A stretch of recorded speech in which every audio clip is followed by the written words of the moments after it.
Sean todos bienvenidos a una nueva entrevista que hacemos acá en este espacio de martes. Mi doctor, como decíamos, tercera semana que llevamos adelante este espacio justamente para hablar de la salud, hablar con ustedes, responder también sus dudas respecto a varias temáticas y por supuesto con invitados especiales profesionales médicos en distintas áreas. Recordemos que este espacio va muy relacionado con lo que es nuestro suplemento Mi Doctor, que sale los días domingos en nuestra edición impresa de Correo del Sur.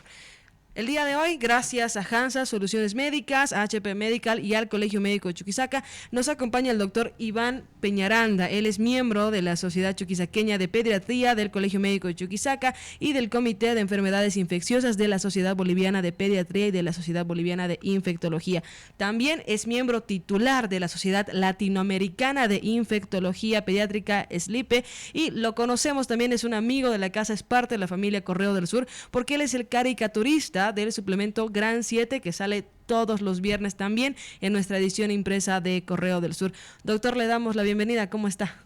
Muy buenas tardes, muchas gracias por la invitación. Para mí es un gusto conversar con ustedes. Estar en mi segunda casa, como ya decían, yo ya más de 3 décadas que estoy trabajando en el periódico como caricaturista y para mí siempre es un honor participar con ustedes y felicitarles por las iniciativas que tienen a gente joven, conociendo a gente joven, pero con una muy buena visión, ¿no es cierto? Muchas gracias, doctor. También, bueno, para empezar, les comentamos que hoy, como lo ven en el titular, como lo ven en la descripción, estaremos conversando acerca de los mitos, las verdades que existen sobre las infecciones respiratorias agudas, las IRAS, y también los resfríos comunes que tal vez están en boca de todos ahora en época invernal, doctor. Así es. Hemos estado cursando una epidemia de infecciones respiratorias agudas. IRAS justamente significa, está la abreviatura de infección respiratoria aguda y es equivalente también al resfrío común. Entonces, por la propia época del invierno y el frío es un elemento importante para que los virus puedan sobrevivir e infectar a la mayor cantidad de niños y adultos también, no solamente niños. Así que el invierno es su hábitat natural de los virus porque ellos sobreviven y viven felices en la época de invierno. En época de calor y en lugares calurosos estos virus no se pueden multiplicar fácilmente y por eso que en época de verano y calor hay muy pocos o casi ningún resfriado, a diferencia del invierno que sí abundan y que además se transmiten de persona a persona. Y ya seguramente hablaremos de los mitos y realidades de lo que es el resfriado común. ¿Por qué les decimos IRAS a estos resfríos comunes? Entiendo que tal vez para alguien que no esté tan familiarizado con el término, llamarles infecciones respiratorias agudas suena incluso más trágico que llamarles resfriados comunes.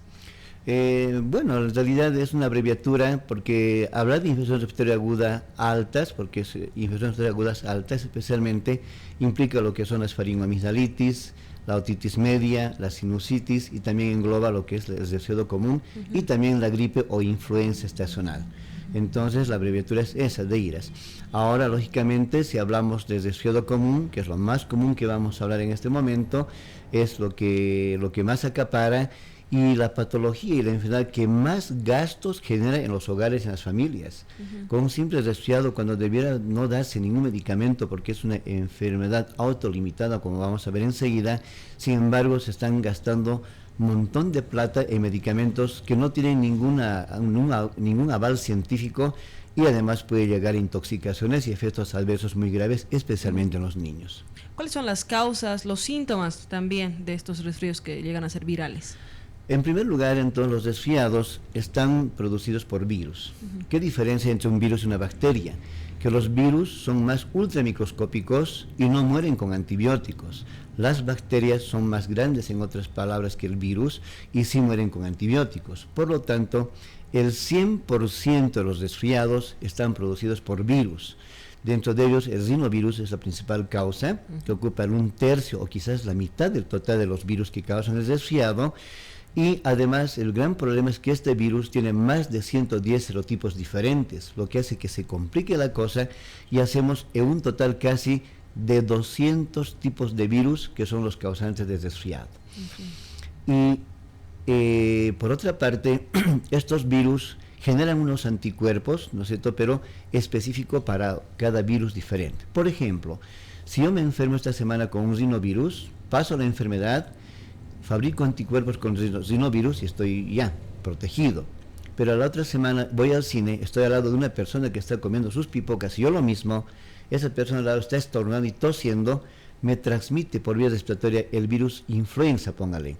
Entonces entra en mi organismo y vuelvo a enfermarme nuevamente con un resfriado porque mi cuerpo no conoce este virus, no tengo anticuerpos contra este virus y por segunda vez estoy enfermo en menos de 15 días. Fabrico anticuerpos contra este virus y estoy protegido contra el virus influenza. Voy al micro, no hay taxi, me entro al micro y están sin mascarilla la gente, tosiendo, estornudando, dejando el virus en el medio ambiente. Y yo respiro ese aire contaminado y entra por mi nariz, por la vía respiratoria, póngale el virus sin sistema respiratorio. Mi cuerpo no conoce este virus y por lo tanto me vuelvo a enfermar otra vez resfriado común, pero por otro virus diferente. De manera que los anticuerpos que he formado a los otros virus no me protegen contra este. Es tercera semana que estoy enfermo, nuevamente resfriado.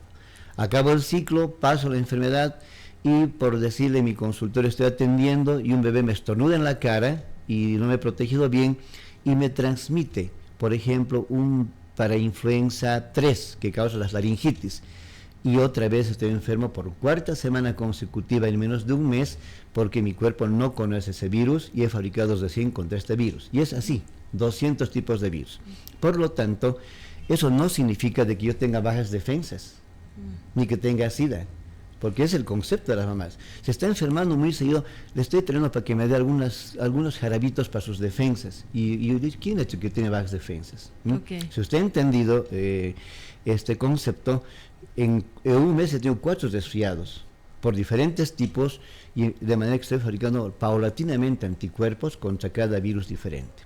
Por otra parte, los últimos estudios han demostrado que los anticuerpos formados contra cada uno de estos virus tienen una vida media de 90 días nada más, 3 meses.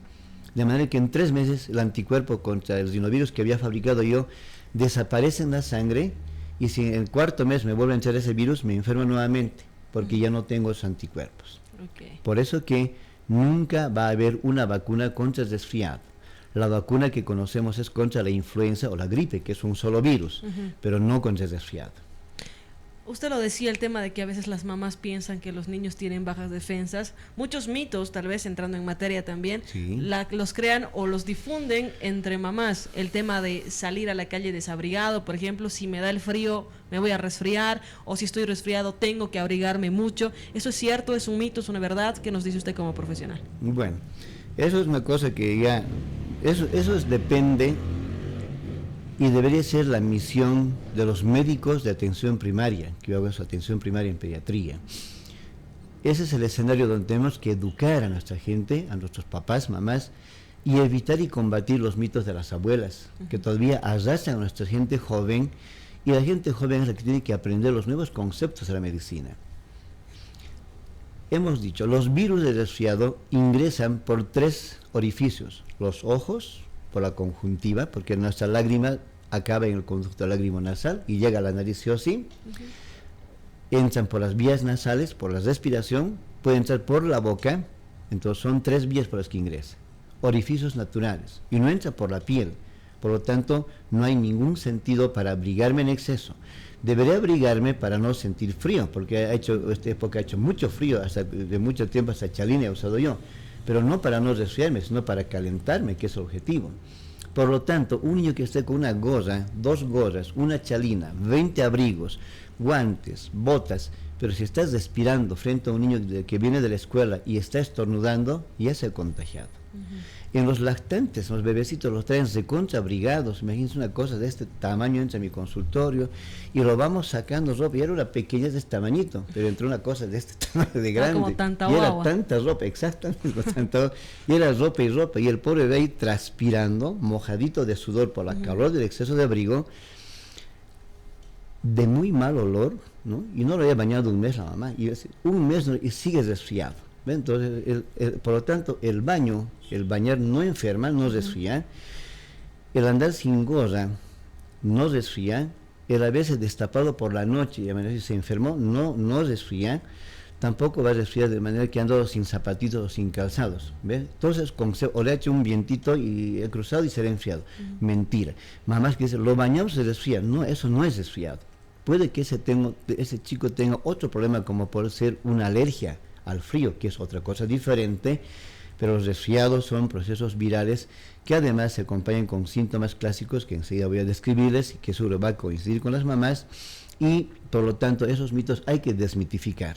No existe tal cosa y por lo tanto un niño puede bañarse tranquilamente, puede usar una ropa liviana si el paciente se siente cómodo. Claro que si le hace frío habrá que abrigarlo, porque el concepto equivocado que es, lo manda a la escuela abrigado, así enfermo lo manda, pero lo manda. ¿Y de qué sirve? Ese niño es un agente multiplicador porque no tiene la capacidad de taparse al estornudar y al toser. Están estornudando al medio ambiente y los 5 niños que están en la mesita con la plastilina haciendo manualidades ya están contagiados. En 4 o 5 días están con los síntomas. Ellos llevan a la casa, a sus hogares y contagian a los hermanos menores. Vean cómo es un agente multiplicador. Y se ha visto que los niños, más que los adultos, son más transmisores de por sí y tienen una carga viral mucho más alta que los adultos para diseminar el virus. Por eso en el kinder se enferma uno, se enferman todos. Exactamente, porque va un niño enfermo, le repito, el objetivo fuera no mandar al niño enfermo, no mandarlo.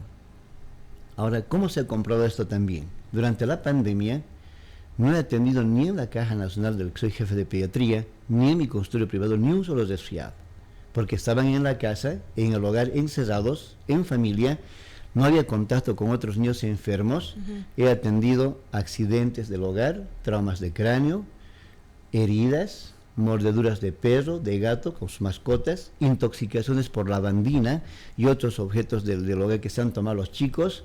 Vean, todo lo que hacen en el hogar, pero ni un solo catarro ni resfriado, lo que demuestra que el aislamiento evita precisamente que haya el contagio.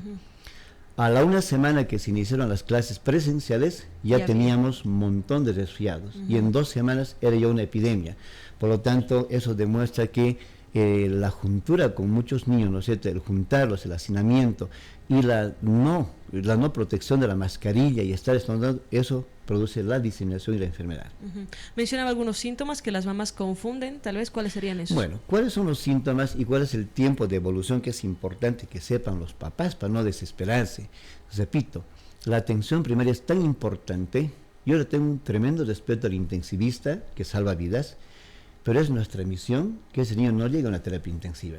Si hacemos adecuadamente la prevención, lo que es la lactancia materna exclusiva, una buena nutrición, vacunas, orientación al paciente dietética, qué debe hacer, qué no hacer, y cómo debe actuar frente a una diarrea o un resfriado, va a evitar que ese paciente acabe en un hospital y menos llegue a una terapia intensiva. Esa es la misión de un buen médico, pienso yo, y así los formamos a nuestros residentes en la Caja Nacional, a los futuros pediatras, por ejemplo, del cual soy responsable. Síntomas. Los 3 primeros días el paciente tiene fiebre, malestar, decaimiento, puede haber dolor o ardor de garganta, dolor de cabeza, que no es tan intenso como en la gripe, baja el apetito normalmente, pierden el apetito, si es lactante no toma la leche, y tienen un sueño intranquilo, no duermen, lloran toda la noche. Entonces, eso dura 72 horas, 3 días, normalmente. ¿Por qué les digo esto? Porque va un buen médico, va a la caja, supongamos, este paciente, lo han atendido bien, le han dado su paracetamol o ibuprofeno, que no se requiere otra cosa. Y es otro mito que tenemos que a la población enseñar, que no sea despectivamente que dicen, le he llevado, pero solo me han dado paracetamol, ¿no? Es el concepto. Solo me han dado ibuprofeno, nada más. Le estoy diciendo, perdón, que sea pueblo, pero no se necesita otra cosa, como vamos a ver enseguida. Han hecho lo correcto. Pero un detalle que ha obviado el médico tratante es no explicarle cuánto tiempo le va a durar su fiebre y malestar. La familia, lógicamente, en 2 días que sigue igual, ya están en otro pediatra pagando a un privado, que seguramente algunos, no digo todos, algunos que son mercantilistas, le va a dar un montón de recetas por justificar la consulta pagada, sabiendo que no debería dar. Es un maquillaje, en otras palabras, para que la familia se vaya contenta. Entonces, esos síntomas de malestar y fiebre dura 3 días, 72 horas. Puede que dure menos, mejor, pero se espera que dure 3 días. Al 4.º día desaparece la fiebre y el malestar, y el catarro, la moquera, los estornudos y la nariz tapada dura más o menos entre 7 y 10 días. Y luego también desaparece. Y la tos tan odiada, están buscando como sea cortar la tos, dura de 14 a 21 días, normalmente, es un resfriado. Por lo tanto, tienen que tener un poco de paciencia, y ese es el síntoma más molestoso, evidentemente sí, pero es un síntoma muy necesario para el niño porque es un mecanismo de defensa que sirve para expulsar los mocos de la garganta, evitando que llegue al pulmón. Se encarga de proteger celosamente a los pulmones y por lo tanto nunca debería ni siquiera intentarse bajar la tos, porque está protegiendo al pulmón. El hecho de, porque ¿qué sucede? Al producirse una inflamación en la nariz, una parte del moco sale por delante, pero el moco que está en la parte posterior de la faringe va descargando a la garganta en grandes cantidades. Y está intentando bajar a la parte baja, y ahí está que la tos detecta el cuerpo extraño y lo expulsa a través de la tos. Llegado a la boca, el niño se lo traga el moco. Ellos no escupen, se lo tragan. Y ese es otro error. Viene a la consulta y dice, doctor, mi hijo no me hace caso, está tosiendo, le digo escupir, le da un cocacho y no hace caso. Sí, que usted lo solía preguntar. Pero ¿y para qué quiere que escupa? Él ya está tragándose el moco. Bueno, el moco sale a la boca, como ellos no escupen, se lo tragan, y no importa, no está tragando el moco al pulmón, va al estómago, a la vía digestiva, de ahí pasa al intestino y sale con la caca, por abajo. Hay este mito de que te vas a volver a enfermar si te lo tragas. No, definitivamente no, porque eso va a tener que salir sí o sí por las heces fecales, por la caca. Y por eso que en los pequeñitos, los lactantes, hacen su resfriado, caquita con mucha flema. Y es esa flema que además el diarrea, entre comillas, es el moco que está botando, que probablemente yo hubiera estado en los pulmones y no estaría tosiendo el paciente. Entonces, cortar la tos es quitar al niño una defensa propia que tiene y permitir que en forma silenciosa el moco vaya bajando a los pulmones, ahí sí, a los pulmones en forma silenciosa, y se le va a ir acumulando, y en 5 días el pulmón se bloquea con tanto moco y aparece sí el paciente en estado crítico. En otras palabras, se está muriendo con su propia flema porque le han permitido al paciente que se está ahogando cuando han cortado la tos. Pero es, por suerte, no hay ningún jarabe que corte la tos. Pueden tomar cualquier jarabe que vean la propaganda en la televisión, va a acabar los frascos vacíos y va a seguir tosiendo. Yo les garantizo eso. Así llega a mi consultorio en la caja, con 4 con 5 frascos vacíos y siguen tosiendo. Entonces la tos es un síntoma. Un gran maestro de Latinoamérica, el doctor Ernesto Plata Rueda, de Pediatría de Colombia, decía: la tos es el perro guardián que se pone a ladrar para alejar a los extraños para que no se entren a la casa. Qué bonita comparación. Los extraños es el moco, la casa es el pulmón. Si al perrito los retiran, se van a entrar a saquear la casa, pero si el perro está ladrando, que es la tos, los mocos y el ladrón no entran a la casa. En cuanto a medicación, ya sea de algún tipo de fármaco o alguna medicación natural, tal vez que los padres den a sus hijos o que una persona resfriada consuma, pero que no debe hacerlo, ¿usted ha visto algunos casos? Sería importante primero, si me permiten, empezar con los tratamientos indicados. Claro. Lo primero que hay que hacer en el niño que está con malestar, con decaimiento, es calmar su malestar precisamente usando o paracetamol o ibuprofeno, que son los medicamentos de elección en pediatría, no así el diclofenaco, porque puede provocar problemas renales, puede provocar nefritis intersticial. Eso sí tienen que saber los papás ahora, si están usando, no lo usen más. Y eso puede llevar a una insuficiencia renal aguda grave, y eso es daño renal grave. Entonces, diclofenaco para la fiebre no se utiliza. No está aprobado hasta niños de 14 años de edad, por si acaso. En cuanto al paracetamol y el ibuprofeno no está aprobado para menores de 6 meses, se usa de 6 meses para arriba, y el paracetamol sí, se puede usar inclusive en recién nacidos. Entonces, calmar la fiebre, el malestar, más que todo el malestar. También la fiebre es otro concepto que hay que entenderla como tal, es un mecanismo de defensa, por si usted no sabía. La fiebre, al elevarse, lo que hace es movilizar las defensas. Es como un elemento que abre los cuarteles para que salgan a patrullar nuestras defensas en busca de virus y bacterias. Hace que maduren los neutrófilos linfocitos, que son glóbulos blancos que nos defienden, que atrapan bacterias, virus, y salen a la circulación en busca del enemigo para atraparlos y destruirlos. Cortar la fiebre, así, sin ningún motivo, es privar al niño de ese mecanismo. Y lo dejamos indefenso al cuerpo. Y los invasores que han entrado a la sangre, ya virus o bacterias, se ven fácilmente libres de tomar órganos y provocar infecciones más graves. Por lo tanto, la fiebre moviliza las defensas, por otro lado, detiene el crecimiento de muchos virus y finalmente la fiebre retira el hierro de la sangre, evitando que las bacterias tengan este nutriente importante para multiplicarse. Entonces, ¿qué genera la fiebre? Malestar general, el paciente está aburrido, lloroso, dolores musculares. Es más para calmar ese malestar que para calmar la fiebre. Entonces, primero, eso. Segundo, una buena hidratación, abundante líquido. Dependiendo, puede darle manzanilla, si a la mamá le gusta darle manzanilla, agua de canela, agua de té endulzado, de rato en rato. Y el agua se ha visto que es 100 veces más superior que el ambroxol, como un fluidificante, que permite que la tos pueda sacar más fácilmente los mocos. Hidratar, es importante. 3, por otra parte, brindar un ambiente húmedo. Si en el invierno estamos en ambiente seco y frío. Ese ambiente irrita más la garganta y la nariz, empeorando los síntomas de catarritos. Entonces, pueden hacer hervir agua con manzanilla, un remedio casero en el hogar que permite respirar un aire caliente y húmedo, que es menos irritante para las fosas nasales y para la garganta. No es tan recomendable eucalipto, no es recomendable, aunque utilizan bastante, han visto, porque lo seca el ambiente y empeora la tos por si acaso. Y también hay que tener mucho cuidado con los ungüentos olor a menta y eucalipto. No quiero nombrar un nombre en especial y en ninguna empresa en particular, pero ese olor fuerte a menta eucalipto en los lactantes de los pequeñitos irrita los bronquios y puede ser desencadenante del asma bronquial por si acaso.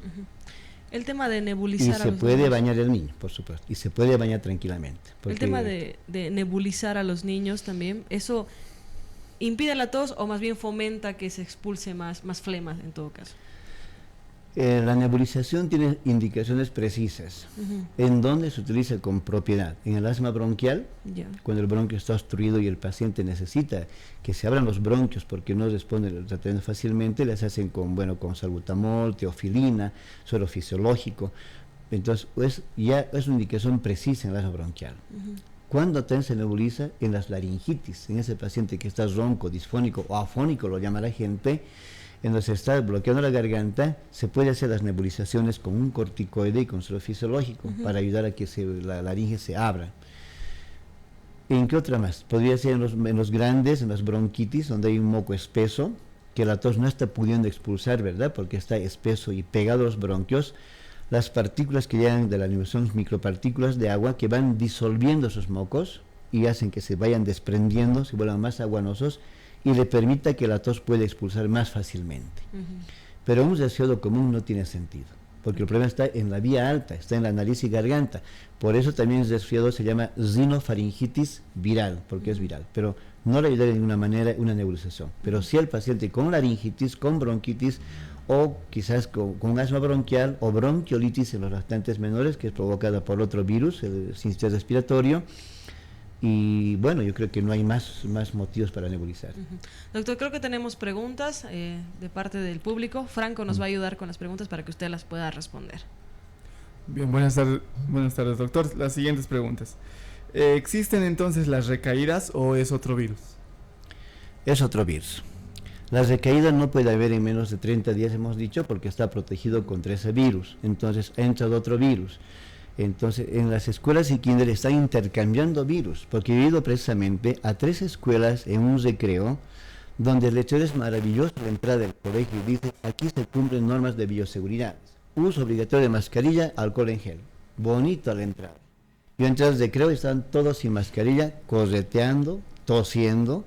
Un niño se limpió los mocos con la mano, le vi cómo se limpió, y solamente con eso estaba agarrando objetos, diseminando el virus, y cómo no se van a enfermar. Claro. Entonces, al papá o la mamá que ha preguntado, recaída no hay, es otro virus que ha ingresado porque ese está protegido por una parte, pero por otra parte, tampoco hay ese concepto de un resfriado mal curado, que yo escucho permanentemente. No hay resfriados mal curados. El resfriado va a evolucionar a su evolución natural, y cuando hay complicaciones, ¿cuáles son las complicaciones? Que podemos hablar luego rapidito después. Entonces ahí es una complicación, pero no es un resfriado mal curado. Entonces recaída no es. Bien, siguiente pregunta. ¿Ayudan los vapores, doctor? El ambiente húmedo, ya les decía, ayuda. Es importante primero que el paciente respire adecuadamente, los bebecitos especialmente que tienen la nariz tapada, porque la nariz cumple 3 funciones. Filtrar el aire contaminado, calentar el aire y humedecer el aire para que entre los bronquios en buenas condiciones. Cuando estamos en un ambiente frío como el invierno y seco, Si respiramos por la nariz, el aire se calienta a 30 grados centígrados. Miren, 30 grados, porque en la nariz tenemos los meatos y cornetes, que son como unas ventiladoras permanentes de vapor caliente. Segundo, aunque estemos en Potosí, Oruro, en ambiente seco, ese aire que entra por la nariz se humedece al 98% de humedad. Y tercero, lógicamente, filtra las partículas de polvo, tierra y lo que ya se nos viene encima, los chaqueos, el humo que no vemos, el enemigo oculto que respiramos diario. Ya van a ver nuestro pobre cielo que va a estar gris aquí a poco tiempo. Eso queda en los pelitos de la nariz, en la mucosa que se encarga de atrapar el moco. Y tenemos un mecanismo nosotros en los bronquios y en la vía respiratoria que va moviéndose los cilios, transportando el moco. Y eso, por ejemplo, se daña con el frío, uno, y dos, se puede dañar por el humo de tabaco de los hogares, de los papás fumadores. El paciente niño que está en la casa de un fumador lo vuelve fumador pasivo y los cilios se dañan, se produce lo que se llama el síndrome de la cilia inmóvil. Y por eso esos niños se enferman fácilmente, otitis medias, resfriados y otras complicaciones, porque el tabaco, el humo de tabaco es dañino totalmente para los que están alrededor del fumador, por si acaso.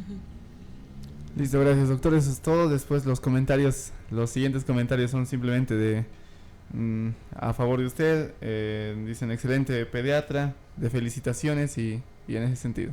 Gracias, muy amable.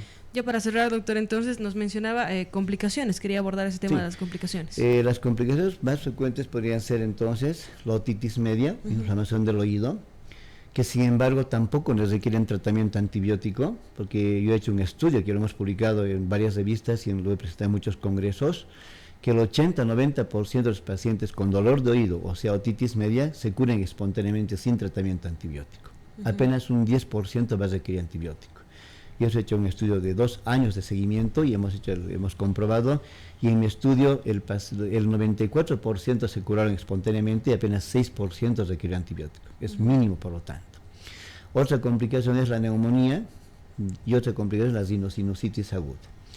Estas complicaciones no se van a prevenir con antibióticos previos, no, de ninguna manera. Podría decir, si le hubiera dado antibióticos no se hubiera complicado. Mentira.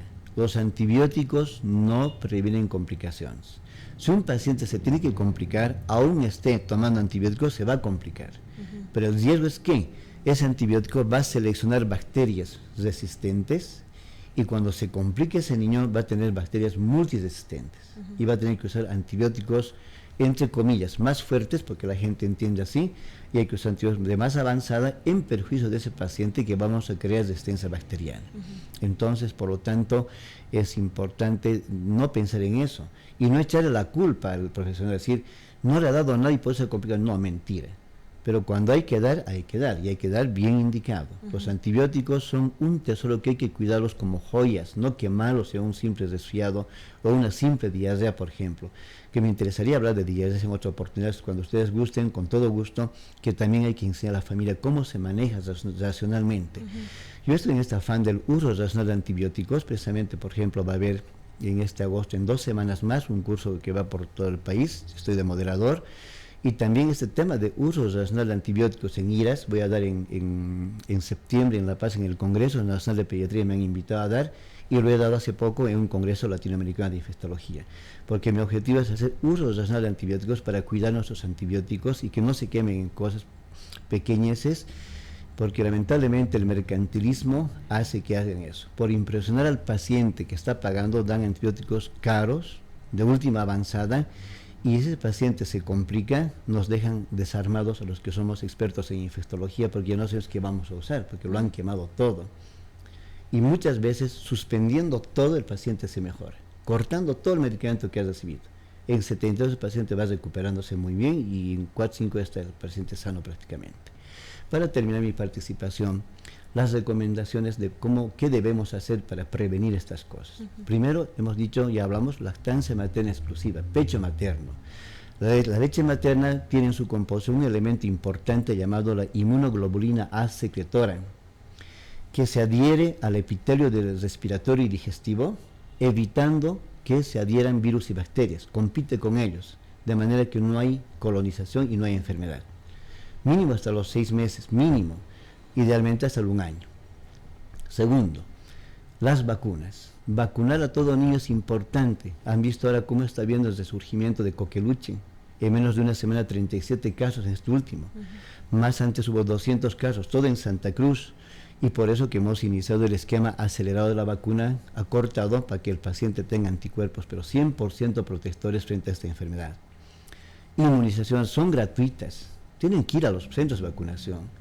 Yo les invito y les ofrezco a toda la población, por ejemplo, la Caja Nacional de Salud, nuestro vacunatorio, atiende gratuitamente en vacunas a toda la población. No necesita estar vacunado. Por ahí en su posta, en su centro de salud, no se ha abierto el vacunatorio una semana porque se ha enfermado, ponga a la enfermera, a veces escapa la voluntad. Vayan al policlínico, lleven su carnet de vacunaciones, no necesitan sacar ficha, nada, porque es gratuita y es por orden de llegada, van entrando y tenemos vacunas garantizadas en el policlínico de la Caja Nacional, en la calle Colón, por si acaso. Una buena nutrición, adecuadamente la nutrición indicada a la familia, y lógicamente las medidas de bioseguridad que sienten que tienen que seguir vigentes. No hay que, ahora dice la gente no usa barbijo, ya pasó el COVID, estamos contra influenza ya también. Y he visto muchos pacientes estos últimos días que inclusive han venido con casi parálisis de los músculos de las piernas, no han podido caminar. El virus de la influenza es muy agresivo y puede provocar miositis, o sea, dolores musculares terribles, pero que luego han pasado. Es pacientes hay que controlarlos de más cerca, con solamente su ibuprofeno. Lo que sí, no se debe usar aspirineta ni aspirina porque puede provocar el síndrome de Zayé, que es muy peligroso, ¿no? Entonces no se usa salicilatos o aspirina en resfriados ni en gripe. Es la única recomendación que puedo darles. Hidratación adecuada y lógicamente no mandar al niño a la escuela. Sería lo ideal no mandarlo hasta que se recupere. No sé si algo estoy olvidándome. No, doctor, más bien le agradecemos muchísimo por estar acá con nosotros, por comentarnos esto, por también informar más a la población a través de este medio, de este espacio de Correo del Sur. Y bueno, le agradecemos a usted, estuvo con nosotros entonces el doctor Iván Peñaranda, y también agradecemos a quienes hacen posible este espacio. Hablamos de Hansa Soluciones Médicas, HP Medical y el Colegio Médico de Chuquisaca. Sigan en sintonía de la radio, estaremos con más de Mi Doctor después de lo siguiente.